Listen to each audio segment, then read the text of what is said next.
Welcome to Twisted Truths, where betrayal meets brutal payback, and where the most unexpected twists expose what people are really capable of.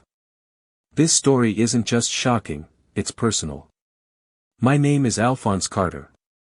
I'm 36, a single father of two incredible daughters, and I live in a tiny, beat-up apartment in the southern edge of Louisville, Kentucky. I didn't always live this way.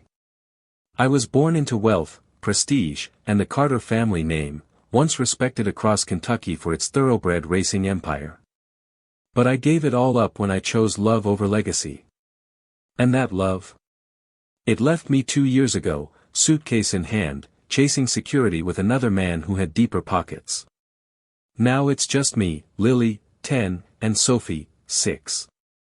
I work 2 jobs, warehouse laborer by day, delivery driver by night. Our life isn't glamorous, but it's filled with small moments of love. Strawberry jam sandwiches at a thrifted dining table. Pillow forts on rainy nights. My daughters are my world. Then one day, everything changed. I came home, arms sore and eyes heavy, and found an envelope slipped under our door. Heavy stock paper. Gilded edges. My sister Celeste Carter was getting married. And we, me and the girls, were invited. A part of me hoped it was a peace offering. Celeste and I hadn't spoken much since I married Janice, a waitress from a small-town diner. My parents disowned me. Called Janice a gold digger. Said I threw away the Carter name. When Janice left, it felt like they were right. Still, I clung to the hope that maybe, just maybe, this wedding could be a turning point. I showed the invitation to Lily and Sophie. Sophie squealed at the word wedding. Will there be cake, Daddy? Lily was more serious. She looked me dead in the eyes and asked, Do you really want to go, Daddy? I wanted to say no. I wanted to protect them from the cruel stares and whispered judgment I knew would come.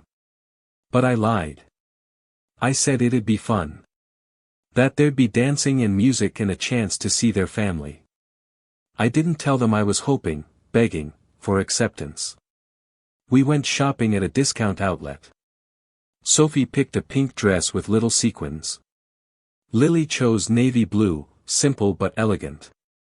I wore the same suit I got married in, a little tighter now, the elbows frayed. Still, we showed up. Hand in hand. Smiling. But nothing, absolutely nothing, prepared me for the humiliation waiting inside that ballroom. As soon as we walked into the Grand Lexington Hotel, I felt it, like an invisible wall of judgment crashing down on us. The chandeliers sparkled like crystal daggers above us. Every table draped in silk. Waiters floated by with silver trays and champagne flutes. And us? I was wearing a suit older than my daughter, and my girls, though radiant in my eyes, stood out in a room stitched together by designer labels and silent, stinging stares.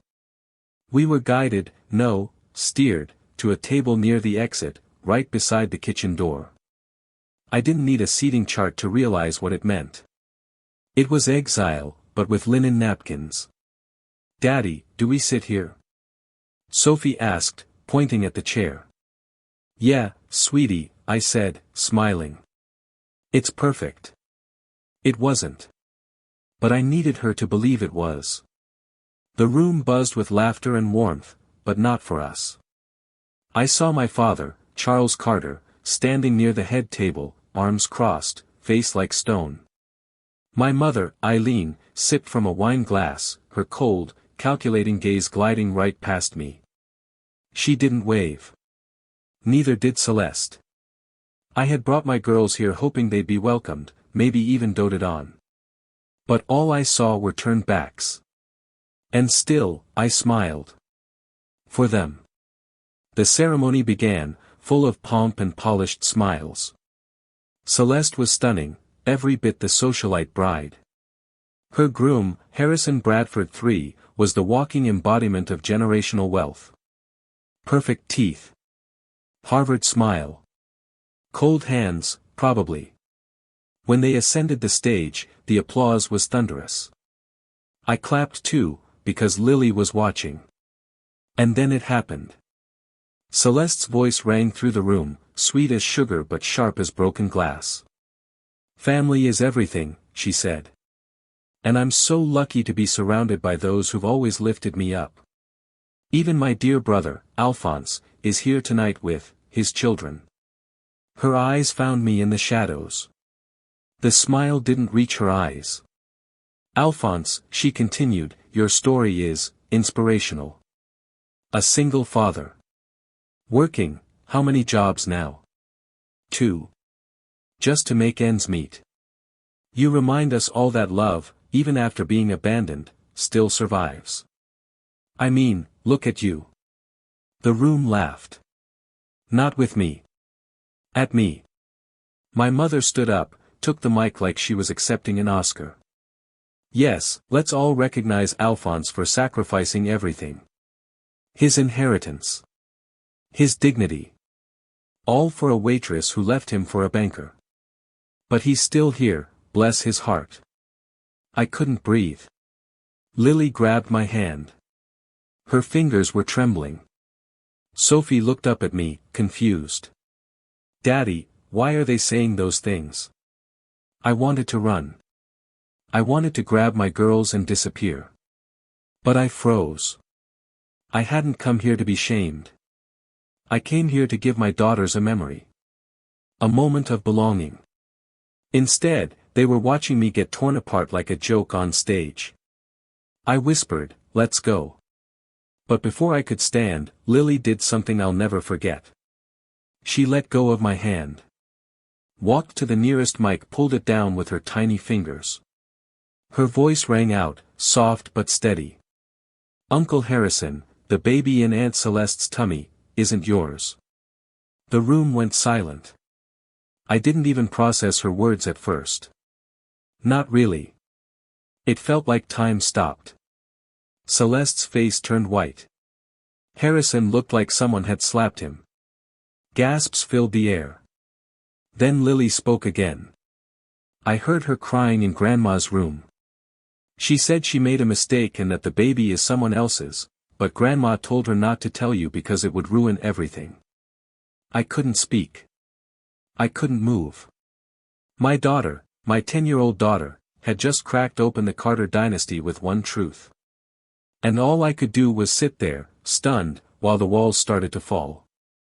Lily's words echoed through the grand hall like a gunshot in a church.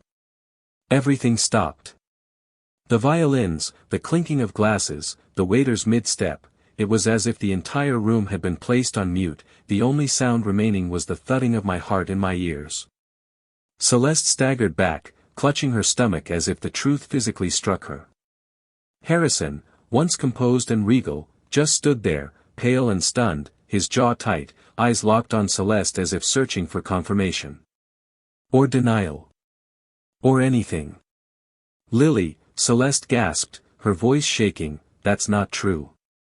You're just a little girl. You're confused." But Lily wasn't confused. Her chin was trembling, but she held her ground. "No, I'm not," she said. "I heard it. You were crying and you told Grandma and Grandpa that Harrison can't know. You said it would ruin the family." The silence broke. Whispers swept through the room like a cold wind. Guests leaned into each other, hands raised to mouths, eyes wide. My mother's expression contorted into something unrecognizable, shock, rage, fear, all crashing at once. My father stood slowly from his chair, face flushed with fury. "Enough," he barked, his voice booming through the hall. He pointed at Lily. "Who taught you to lie like this? Did your father put you up to this?" I stood now. I had to. "No," I said firmly, walking toward Lily. "She's telling the truth." That was all it took. Harrison stepped down from the stage, walking slowly and deliberately toward Lily. He bent down until they were eye level. "Lily," he said gently, "are you sure about what you heard?" She nodded, tears threatening but not falling. "I didn't mean to hear it. I was playing in the hallway. Harrison stood up and turned to Celeste. Is it true? Celeste's mouth opened, but no sound came out.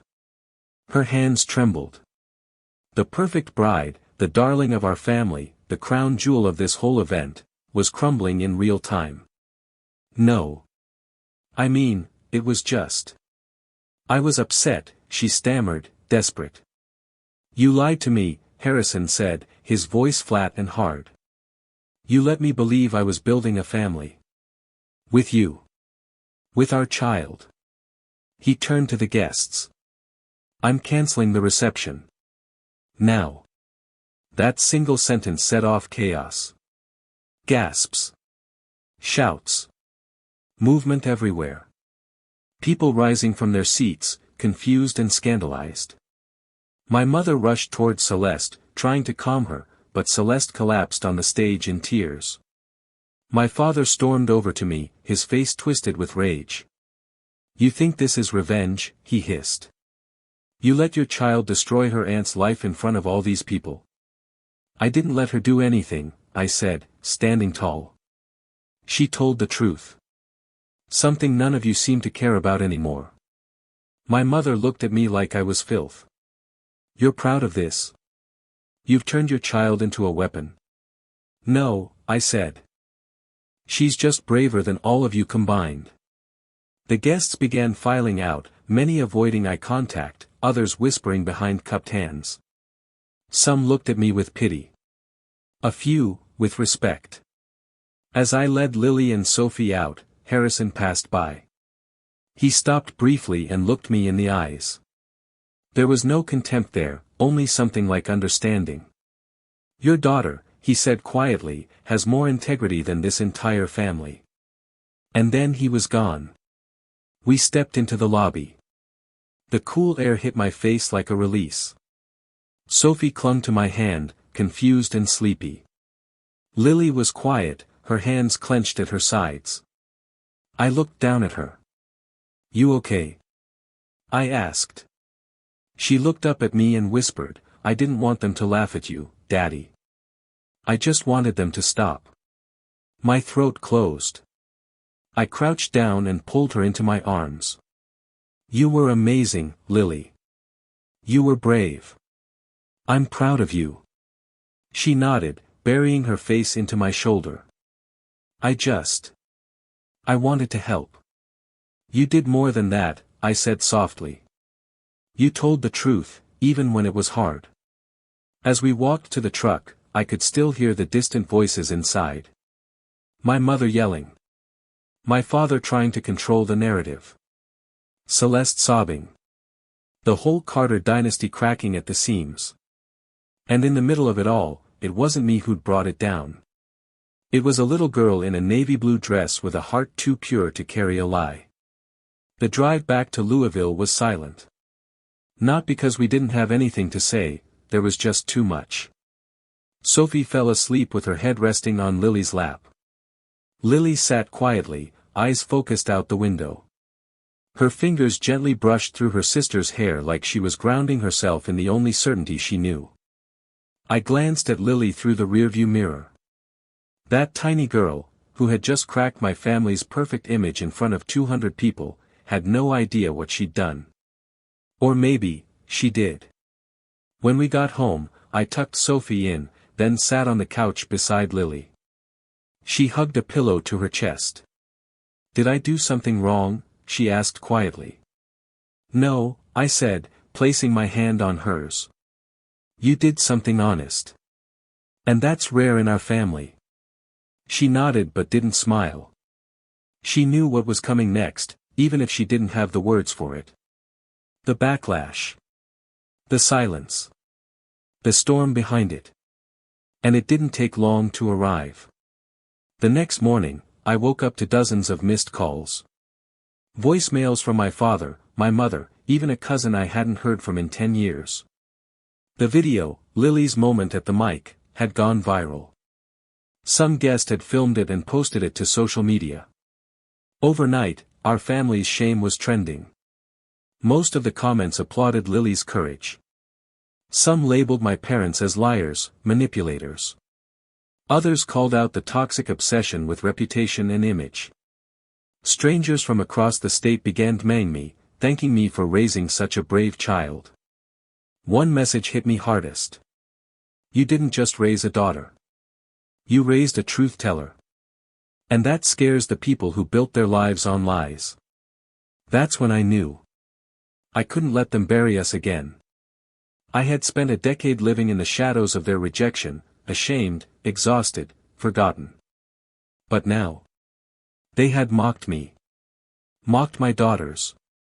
Tried to humiliate me publicly, just to remind everyone that I didn't belong.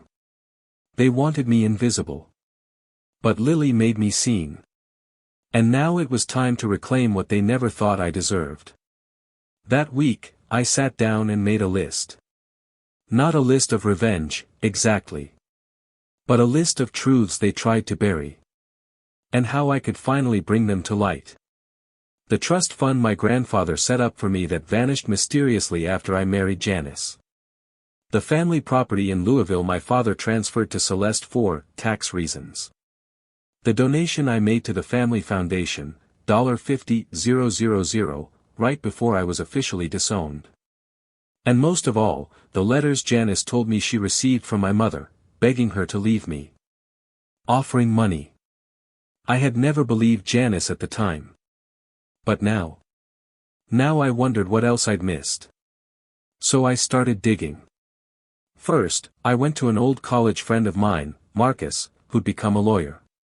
You sure about this? He asked, reading the list. They tried to erase me, I said. They tried to humiliate my daughters. I just want the truth. Whatever comes with it. He nodded slowly. Then we start here. He pointed to the property transfer. There's a paper trail. And if they used your name to move money around? That's fraud. We worked quietly. Discreetly. While the gossip about Celeste's wedding swirled online, I moved in the shadows. Marcus dug through old records, tracked down real estate transfers, and requested legal filings that had my signature, but that I never signed. Meanwhile, I sifted through old emails and texts. I even reached out to Janice. It wasn't easy. She was cold at first. But when I told her what I suspected, she paused. They paid me, she said. I wasn't going to say anything because I thought you hated me. I was stunned. How much? 20,000, she whispered.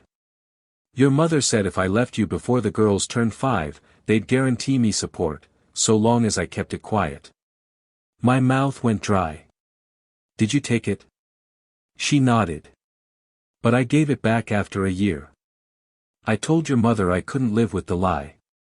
So the foundation of everything, the shame, the disownment, the humiliation, it was orchestrated. I wasn't disowned for marrying Janice. I was removed because I didn't obey. I had what I needed. But I wasn't going to sue. I wasn't going to threaten. That would make them the victims again. No, I had something better. I wrote a letter. It wasn't angry. It was direct. I sent it to my parents and to Celeste. I told them I knew about the payoffs, the fake documents, the money that went missing under my name. I told them the only thing I ever wanted was to be treated with decency, and for my daughters to be respected. Then I made it clear. If they ever tried to tarnish my name or my girls' names again in public, or private, I'd release everything to the press. Celeste's secret. My father's fraud. My mother's bribes. All of it. And I meant every word. 3 days after I sent the letter, I got a text from an unknown number. You think you can threaten this family and walk away clean? You're still nothing, Alphonse. No name. No context. But I knew exactly who it was. My father. The man who raised me to believe that reputation was everything, who weaponized silence and status to punish anyone who defied him. Except now, I had the leverage. The next morning, Marcus forwarded me a file, a paper trail that confirmed what I already knew, my name had been forged on a quitclaim deed. One of the properties, an entire duplex in downtown Louisville, had been transferred from my grandfather's original will, directly to Celeste. "I don't know how they got the notary to sign off," Marcus said. "But it's illegal. You can press charges." "I don't want jail," I said. "I want truth. And I want distance." That same day, I sent copies of the forged document, not to the police, not to the press, but to my parents' lawyer. A simple message attached. "This is just the beginning. I suggest you leave me, and my daughters, out of your mouth permanently." Then I made the final move. Remember the Carter Family Foundation? The one I donated $50,000 to when I was young and naive, believing I was building a future for our community? It turns out, they had listed me as a board advisor for the last 12 years on their public IRS filings, even though I hadn't attended a single meeting since my exile. That's misrepresentation. And more importantly, that's PR suicide. So I did what I had to do. I met with a local journalist named Dana Weaver. She ran a small but respected column in Kentucky's State Ledger, often covering corruption and nonprofit scandals. I gave her everything. The fake deed. The foundation fraud. And even the recordings Janice provided of her calls with my mother, where she was offered money to leave me. Dana's face went pale as she listened. "Are you okay with this going public?" she asked. "Once I print this, there's no going back." "I'm not doing this for revenge," I said. "I'm doing it for my girls. So they never grow up thinking silence equals strength." 3 days later, the article dropped. The Carter family image cracks, hidden bribes, fraudulent deeds, and a son's exile. It spread like wildfire across Kentucky's social circles. Not just because it was juicy, but because the Carter name had once symbolized integrity, legacy, purity. And now it symbolized deceit. The fallout was immediate. The foundation froze all accounts and issued a public statement of internal audit. The board removed both my parents. Their attorney resigned. My mother's socialite group issued a vote of no confidence and revoked her honorary position. Even Celeste, who had gone quiet since the wedding, was publicly dropped from several sponsorships related to her beauty brand. The engagement to Harrison? Still broken. And now, in tatters. I didn't celebrate. But I did breathe. I hadn't just spoken the truth, I had defended it. For once, I wasn't the one being humiliated in front of a crowd. I was the one walking out with my dignity intact. And best of all, my girls never saw me break. That Friday, I came home to find Lily on the couch, flipping through a local newspaper someone had left at the laundromat. She looked up at me, her brow furrowed. "Is this, you?" She pointed to the article. My name in bold. My story out in the open. I knelt down beside her. "Yeah. It's me." Her eyes searched mine. "Does this mean we're safe now?" It hit me how heavy this had been on her. How much she'd carried. I nodded. "Yeah, sweetheart. No more secrets. No more laughing at Daddy." Lily smiled, then leaned in and whispered, "Good. Because I'm not scared of them anymore." I hugged her close. She had no idea how proud I was. But she was about to find out. Because the next step. It wasn't just about defense. It was time to go on the offense, and expose the final secret my parents were still hiding. I thought I had uncovered everything. The bribes. The forged property deeds. The manipulation behind my failed marriage. All of it laid bare. But it turns out, my family had buried a secret deeper than I ever imagined. It began with a letter. A small envelope arrived at my apartment 2 weeks after the article dropped. No return address. Just my name. Inside was a faded photograph, a legal document from 1997, and a handwritten note that made my blood run cold. "You were never supposed to find this. But you deserve to know the truth. A friend of your grandfather. I unfolded the document. It was an amendment to my grandfather's will, dated just months before his death.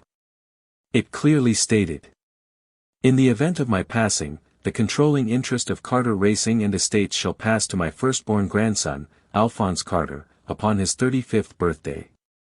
Not Celeste. Not Charles, my father. Me. The photograph was of my grandfather holding baby Lily in his arms, smiling. I'd never seen it before. He passed away a month later. The realization hit me like a freight train. My inheritance hadn't just disappeared. It had been stolen. Buried. Hidden deliberately by my father, who must have used his legal authority to block the amendment from ever being read aloud during probate. Instead, the company's shares were absorbed under the family trust, controlled by Charles and later prepared for Celeste to inherit. Everything I gave up, they took. But it was more than money. It was legacy. Identity. My daughter's birthright. And they thought I'd never know. I met Marcus that same night. He pored over the documents, shaking his head in disbelief. Alphonse, if this is authentic, they committed probate fraud. That's a felony. I laughed, bitter. I always thought I left the legacy behind, turns out it was dragged from my hands while I was still grieving. Marcus leaned forward. If we petition the court, you could take it back. I paused. Not because I didn't want it, but because I wanted to be sure. Do I become like them if I fight for it? I asked. No, he said. You become what they were too afraid for you to be. Honest. And rightful. So I filed. Quietly. Strategically. While Celeste scrambled to save face and my father ghosted every call from the media, I submitted the amendment to the court for review. Within days, a probate judge scheduled an emergency hearing. Word got out fast. My mother showed up at my apartment 2 days later, no makeup, no pearls, no entourage. Just her and a carefully folded scarf in trembling hands. You don't have to do this, she said, standing at my door. I didn't invite her in. Why not? I asked. Because everything will fall apart. It already did. When you lied. When you paid my wife to leave me. When you sat there at Celeste's wedding and let her turn me into a punchline in front of my daughters. She looked at the ground. For a moment, I thought I saw a crack of regret in her eyes. Your grandfather, he wasn't thinking clearly at the end, she muttered. He didn't know what was best for the business. I stepped closer. No. He just knew what was right. Then I closed the door. The hearing was swift. The judge reviewed the amendment, matched signatures, confirmed the notary's identity. My grandfather had, in fact, changed the will. It was legal. Binding.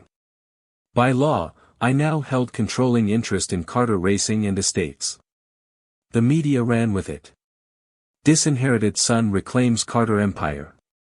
The forgotten heir who took it all back. Celeste resigned from her upcoming executive role in disgrace. My father was removed from the board in a unanimous vote. My mother issued a hollow press statement about respecting the court's decision. But I didn't gloat. Instead, I did something that truly stunned them. I held a press conference, and announced that I was liquidating my shares. Not to punish them. Not out of vengeance. But to create a trust fund in Lily and Sophie's names, and use the rest to fund scholarships for single parents across Kentucky. Reporters went silent. My phone buzzed for days. People expected a king to return to his throne. But I never wanted to rule the Carter Empire. I just wanted my girls to know they came from honesty. And that truth, not privilege, was the legacy I would pass on. The day I walked away from the Carter family estate, papers signed, trust finalized, legacy surrendered on my own terms, something inside me shifted. I didn't feel like a man who lost an empire. I felt like a man who had finally found peace. It wasn't about money anymore. Or status. Or even revenge. It was about walking away with my name intact, my daughter's future secured, and a truth the world finally knew. For once, I had nothing to prove. And that terrified my parents more than anything. Lily and Sophie knew something had changed, even if they couldn't grasp the full scope. The day the trust fund was confirmed, I took them out for pizza at their favorite little hole-in-the-wall spot. They didn't care about courtrooms or company shares, they cared that I was smiling. That I wasn't working 2 jobs. That I was present. Lily looked at me, chewing her crust thoughtfully. "So, does this mean we're rich now?" she asked, her eyes wide. I smiled. "It means you'll have choices, baby. And that you'll never have to stay quiet just to be accepted." Sophie leaned over the table, tomato sauce on her chin. "I don't want to be rich," she said proudly. "I just want to get the big pack of markers next time." I laughed harder than I had in months. The weeks that followed brought quiet blessings. Marcus, my lawyer and friend, introduced me to a nonprofit that helps single parents reintegrate into the workforce. With my new stability, I started volunteering as a mentor. Helping fathers like me. Sharing my story, not the version from the newspapers, but the real one. The struggle. The exhaustion. The heartbreak. And the fight. One evening, after a session, I got a message that surprised me. It was from Harrison, the man who had almost married Celeste. "I don't know if you remember what I said to your daughter, but I meant it. If you ever need anything, I'm here." I didn't need anything. But the offer meant more than he knew. About a month later, there was a knock at my door. I opened it to find Celeste, alone. No makeup. No press. No smug grin. Just my sister, standing in the hallway like a stranger who'd lost everything. "I don't expect forgiveness," she said. I needed to tell you something." I didn't invite her in. But I didn't close the door either. "I was jealous," she admitted. "You gave up everything for love. And you still ended up with something I never had." "What's that?" I asked. She looked down. "A child who'd fight for you. Who'd tell the truth, even if it hurt." That was her confession. And I accepted it, not for her, but for me. Because holding on to hate would have meant they still owned a piece of me. I wouldn't give them that. Months passed. And the story faded from headlines. My parents went quiet. Celeste moved out of state. But in my home, something else bloomed: freedom. Freedom to tuck my daughters in without fear of the lights getting cut off. Freedom to take a weekend off without guilt. Freedom to laugh again. One night, I found Lily writing in her journal on the balcony. She looked up and said, "Daddy, are you happy now?" I thought about it. About everything we'd been through. About the mockery. The judgment. The betrayals. The moment Lily grabbed the microphone and changed everything. And I realized. "Yes," I said. "I finally am." In the end, truth has a way of surfacing, even if it comes twisted through pain and betrayal. As one wise voice once said, sometimes your greatest enemy was once your closest ally. If this story struck a chord with you, let us know in the comments. And don't forget to subscribe, share, and spread the word, because justice deserves to be heard.